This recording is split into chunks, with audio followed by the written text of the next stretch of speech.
ఖమ్మంలో జరుగుతున్న రైతు భరోసా వర్క్షాప్లో తుమ్మల నాగేశ్వరరావు మాట్లాడుతున్నారు. లైవ్ ద్వారా చూద్దాం.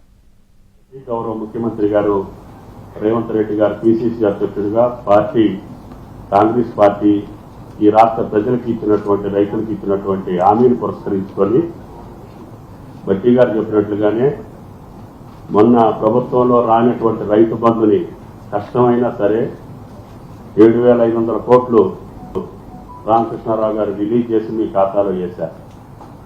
మళ్ళీ ఇప్పుడు రుణమాఫీ కూడా చేసి దీని తర్వాత మళ్ళీ రైతు భరోసాని చేయాలి అనంటే క్రమ పద్ధతుల్లో న్యాయమైన రైతుకి పేద రైతుకి ఏ రకంగా సహాయం అందించాలి, అది రైతుల యొక్క మనోభావాలకు తగ్గట్టుగా ఉండాలనే ఉద్దేశంతో కన్వీనర్గా ఈ యొక్క సబ్ కమిటీ నిర్వహించేటటువంటి బట్టి గారు అన్ని జిల్లాలకు ఒకసారి వెళ్ళొస్తాము, మనవాళ్ళతో కూడా కొంతమందితో మాట్లాడి వాళ్ళ అభిప్రాయం కూడా తీసుకుందాము.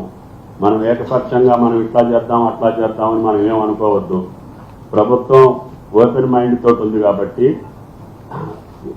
ఈ రాష్ట్ర రైతాంగం యొక్క పరిస్థితులు తెలిసినటువంటి కష్టాలు తెలిసినటువంటి అందరితో కూడా సంప్రదించి మనం నిర్ణయం తీసుకుంటే బాగుంటుంది. ఈ శాసనసభ లోపులోనే అన్ని జిల్లాలు ఒకసారి వెళ్ళొద్దామని చెప్పి బట్టి గారు మొట్టమొదటిసారిగా మన జిల్లాను ఎన్నుకోవటం, వ్యవసాయ మంత్రిగా, ఆర్థిక మంత్రిగా, రెవెన్యూ మంత్రిగా మేము ముగ్గురు ఉన్నాం కాబట్టి ఈ కమిటీలో కూడా ముఖ్యమంత్రి గారు ఈ ముగ్గురిని నియమించడం జరిగింది. వారి సూచన మేరకు ఈ సమావేశాన్ని ఏర్పాటు చేశాం.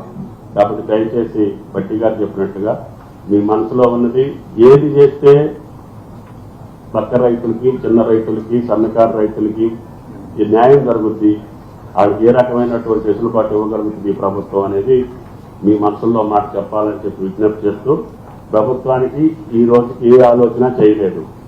10 జిల్లాల రైతుల యొక్క మనోభావాలు తెలుసుకున్న తర్వాతనే ప్రభుత్వం నిర్ణయం ఉంటుంది.